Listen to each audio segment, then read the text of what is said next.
आइए भक्तों, श्रवण करते हैं अथ श्री दुर्गा सप्तशती द्वितीय अध्याय। इस अध्याय का पाठ करने से बलवान शत्रुओं द्वारा घर अथवा भूमि पर अधिकार कर लेने का भय समाप्त होता है। तो आइए श्रवण करते हैं। देवताओं के तेज से देवी की उत्पत्ति और महिषासुर की सेना का वध। विनय योग। मध्यम चरित्र के विष्णु ऋषि, महालक्ष्मी देवता, उष्णिक छंद, शाकंभरी शक्ति, दुर्गा बीज, वायु तत्व और यजुर्वेद स्वरूप हैं। श्री महालक्ष्मी जी की प्रसन्नता के लिए मध्यम चरित्र के पाठ में इसका विनय योग है। ध्यान। मैं कमल के आसन पर विराजमान प्रसन्न मुख वाली महिषासुर का वध करने वाली भगवती महालक्ष्मी का भजन करता हूँ, जो अपने हाथों में अक्षमाला, फरसा, गदा, बाण, ब्रज, पद्म, धनुष, कुंडिका, दंड, शक्ति, खड्ग, ढाल, शंख, घंटा, मधुपात्र, शूल, पाश और चक्र धारण करती हैं। ऋषि बोले, पूर्व काल में देवताओं और असुरों में पूरे 100 साल तक संग्राम हुआ था। उसमें असुरों का सेनापति महिषासुर था और देवताओं के नायक इंद्र थे। उस युद्ध में देवताओं की सेना महाबली असुरों से पराजित हो गई। संपूर्ण देवताओं को जीतकर महिषासुर इंद्र बन बैठा। तब परास्त देवता प्रजापति ब्रह्मा जी को आगे करके उस स्थान पर गए जहां भगवान शंकर और विष्णु विराजमान थे। देवताओं ने महिषासुर के पराक्रम तथा अपनी पराजय का पूर्ण वृत्तांत उन दोनों देवेश्वरों से विस्तार पूर्वक कह सुनाया। वह बोले, भगवान महिषासुर सूर्य, इंद्र, अग्नि, यम, वरुण, वायु, चंद्रमा तथा अन्य देवताओं के भी अधिकार छीनकर स्वयं ही सबका अधिष्ठाता बन बैठा है। उस दुरात्मा महिषी ने समस्त देवताओं को स्वर्ग से निकाल दिया है। अब वह मनुष्यों की भांति पृथ्वी पर विचरते हैं। दैत्यों की यह सारी करतूतें हमने आप लोगों से कह सुनाई। अब हम आपकी ही शरण में आए हैं, उसके वध का कोई उपाय सोचिए। देवताओं के वचन सुनकर भगवान विष्णु और शिव ने असुरों पर बड़ा क्रोध किया। उनकी भौहें तन गई और मुंह लाल हो गया। तब अत्यंत क्रोध से भरे हुए चक्रपाणी श्री विष्णु के मुख से एक महान तेज प्रकट हुआ। इसी प्रकार ब्रह्मा, शंकर तथा इंद्र आदि दूसरे देवताओं के शरीर से भी बड़ा भारी तेज निकला। वह सब मिलकर एक हो गया। महान तेज का पुंज चमकता हुआ पर्वत सा जान पड़ा। देवताओं ने देखा कि वहां उसकी ज्वालाएं संपूर्ण दिशाओं में फैल रही थी। संपूर्ण देवताओं के शरीर से प्रकट हुए उस तेज की कहीं तुलना नहीं थी। एकत्र होने पर वह एक नारी के रूप में परिणित हो गया और अपने प्रकाश से तीनों लोकों से व्याप्त जान पड़ा। भगवान शंकर का जो तेज था, उससे उस देवी का मुख प्रकट हुआ। यमराज के तेज से उसके सिर के बाल निकल आए।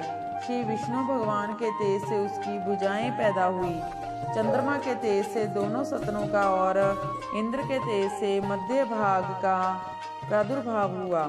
वरुण के तेज से जंघा और पिंडली तथा पृथ्वी के तेज से मितम भाग प्रकट हुए। ब्रह्मा के तेज से दोनों चरण और सूर्य के तेज से उनकी उंगलियां हुई। वसुओं के तेज से हाथों की उंगलियां और कुबेर के तेज से नासिका प्रकट हुई। उस देवी के दांत प्रजापति के तेज से और तीनों नेत्र अग्नि के तेज से प्रकट हुए थे। उसकी भौहें संध्या के और कान वायु के तेज से उत्पन्न हुए थे। इसी प्रकार अन्य देवताओं के तेज से भी उस कल्याण में देवी का आविर्भाव हुआ। इसके बाद देवताओं के तेज पुंज से प्रकट हुई देवी को देखकर महिषासुर के सताए हुए देवता बहुत प्रसन्न हुए। पिनाकधारी भगवान शंकर ने अपने शूल से एक शूल निकालकर उन्हें दिया।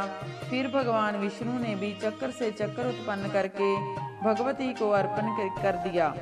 वरुण ने भी शंख भेंट किया, अग्नि ने उन्हें शक्ति दी और वायु ने धनुष तथा बाण से भरे हुए 2 तरकश प्रदान किए। 1000 नेत्रों वाले देवराज इंद्र ने अपने वज्र से वज्र उत्पन्न कर दिया और ऐरावत हाथी से उतारकर एक घंटा भी प्रदान किया। यमराज ने काल दंड से दंड, वरुण ने पाश, प्रजापति ने स्फटिकाश की माला तथा ब्रह्मा जी ने कमंडलू भेंट किया।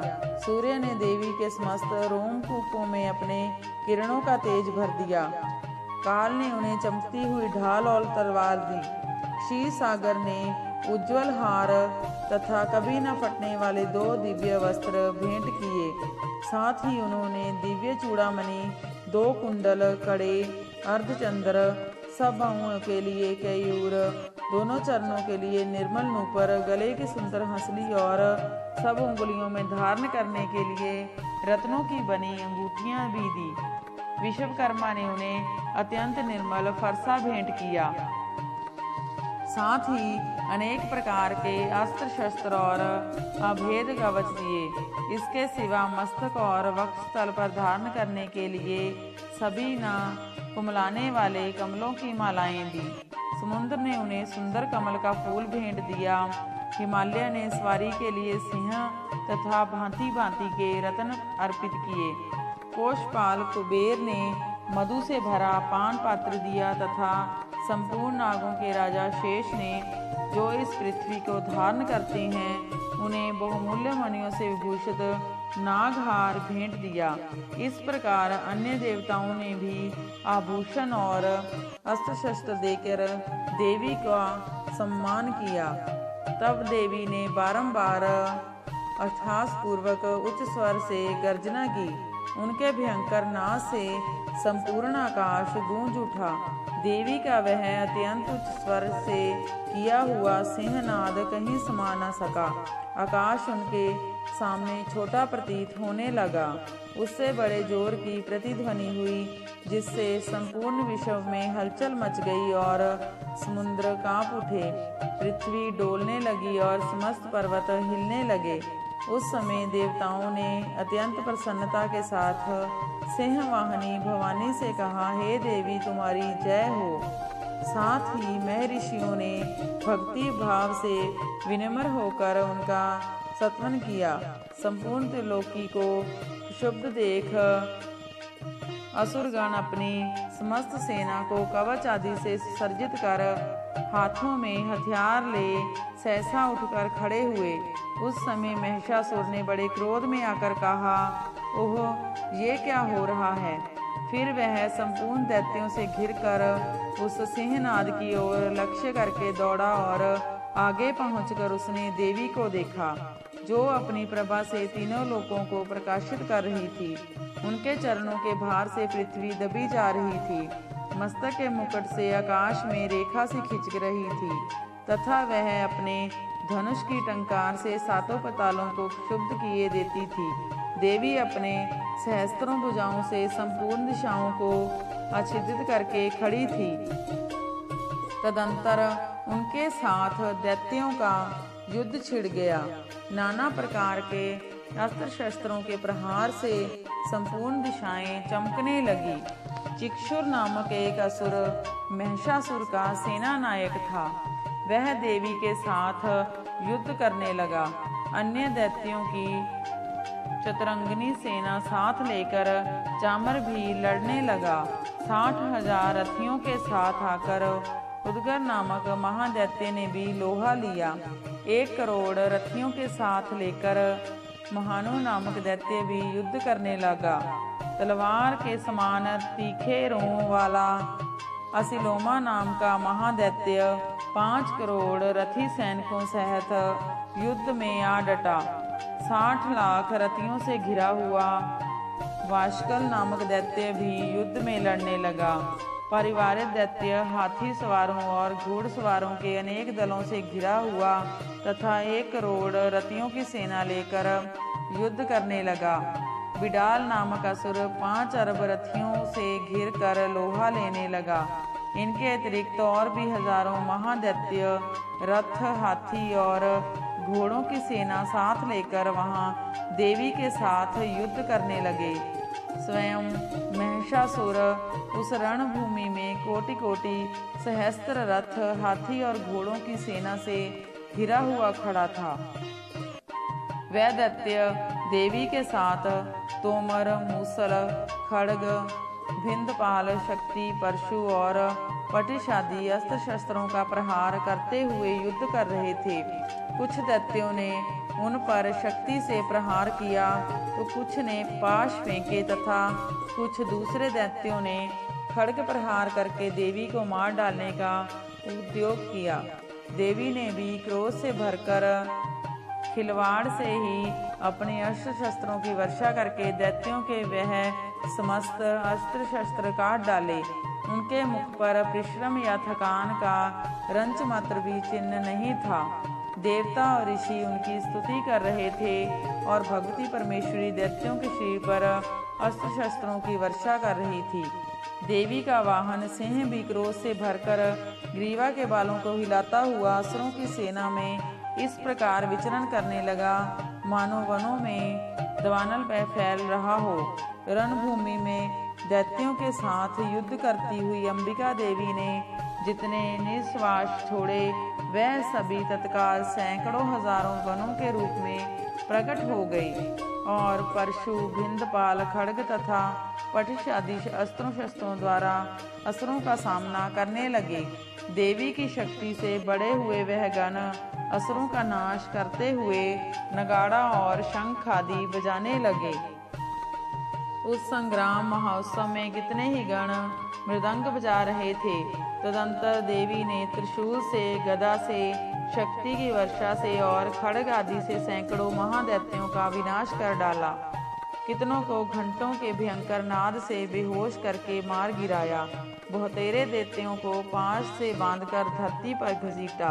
कितने ही दैत्य उनकी तीक्ष्ण तलवार की धार से 2-2 टुकड़े हो गए।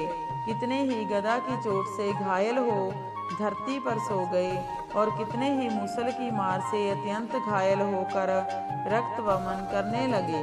कुछ दैत्य शूल की मार से छाती फट जाने के कारण पृथ्वी पर ढेर हो गए। उस युद्ध भूमि में बाण समूह की वर्षा से कितने ही असुरों की कमर टूट गई। बाज की तरह झपटा मारने वाले दैत्यगण अपने प्राणों से हाथ धोने लगे। किन्हीं की बाहें छिन्न भिन्न हो गई, कितनों की गर्दनें कट गई। कितने ही दैत्यों के मस्तक कट कट कर गिरने लगे। कुछ लोगों के शरीर के मध्य भाग ही विदीर्ण हो गए। कितने ही महादैत्य जांघें कट जाने से पृथ्वी पर गिर पड़े। कितनों की ही देवी ने एक बाह, एक पैर और एक नेत्र वाले करके 2 टुकड़ों में चीर डाला। कितने ही दैत्य मस्तक कट जाने पर भी गिर कर फिर उठ खड़े हो जाते और केवल धड़ के रूप में ही अच्छे अच्छे हथियार लेकर देवी के साथ लड़ाई करने लगते थे। दूसरे धड़ युद्ध के बाजों की लय पर नाचते थे। कितने ही बिना सिर के धड़ हाथों में तलवार, शक्ति और रिष्ट लिए दौड़ते थे तथा दूसरे महादैत्य ठहरो ठहरो ये कहते हुए देवी को युद्ध के लिए ललकारते थे। जहाँ घोर संग्राम हुआ था वहाँ की धरती पर देवी के गिराए हुए रथ, हाथी, घोड़े और असुरों के शरीर से इतनी अधिक मात्रा में रक्त बह रहा था कि थोड़ी देर में वहाँ खून की नदियाँ बहने लगी। जगदम्बा ने असुरों की विशाल सेना को क्षण भर में ही नष्ट कर दिया। ठीक उसी तरह जैसे तृण और काठ के भारी ढेर को आग कुछ ही क्षणों में भस्म कर देती है, वह सिंह भी गर्दन के बालों को हिला हिलाकर जोर जोर से गर्जना करता हुआ दैत्यों के शरीर से मानो उनके प्राण चुने लेता था। वहाँ देवी के गणों ने भी उन महादैत्यों के साथ ऐसा युद्ध किया जिससे देवतागण उन पर आकाश से पुष्प वर्षा करने लगे और उन सबसे बहुत संतुष्ट हुए। इत श्री देवी उत्पत्ति और महिषासुर की सेना का वध नामक दूसरा अध्याय समाप्त। जय मां दुर्गा।